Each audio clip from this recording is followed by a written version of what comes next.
அனைத்து விவசாய உறவுகளுக்கும் அன்பான வணக்கத்தை தெரிவித்துக் கொள்கிறேன். நான் உங்கள் விவசாயி மதன். ஒன்றும் இல்லை, காலையில் ஒரு வீடியோ என்னென்னா, இந்த வெண்டி இருக்குல்ல, வெண்டி விதை ஊண்டி இன்னையோட 28 நாள் ஆயிடுச்சு.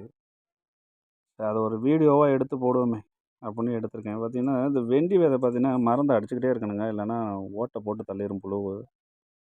அதில் பாருங்களேன் எப்படி இதாக இருக்குன்னு பாருங்கள். நம்ம கவனிக்காமல் விட்டுட்டோம்னா அதுங்க ஓட்டை போட்டு தள்ளிவிடும். அப்புறம் மருந்தை அடிச்சுக்கிட்டே இருக்கணும், களை வெட்டணும், செடி உயர உயர. அதுதான் அறுப்புக்கு தான் 45 நாள் 50 நாளுக்குள்ளேயே வந்துருமே.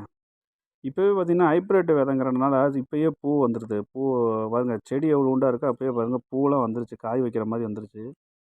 ஏன்னா இந்த அசுவனி, இந்த புழுங்கெல்லாம் ரொம்ப செடியை ஒரு வழி ஆக்கிக்கிட்டு இருக்கு. அதுக்கு அடிக்கடி நம்ம மருந்து அடிக்கலைன்னா வெண்டிக்காயெல்லாம் ஒன்றும் பண்ண முடியாது. ஆனால் வெண்டி லாபம் தரக்கூடிய ஒரு விவசாயம் தான். இருந்தாலும் அதை கவனிக்கிற விதம் இருக்குது. அடிக்கடி அதை நம்ம பார்த்துக்கிட்டே இருக்கணும். காய் காய்ச்சிக்கிட்டே இருக்கும். இருந்தாலும் நம்மளுக்கு அது கொடுக்குற ஒரு உரமோ அல்லது மருந்தோ கொடுத்துக்கிட்டே இருந்தால் தான் நல்ல காய்ப்புக்கு கொண்டு வரும், நல்ல வருமானமும் தரும். நன்றி மக்களே.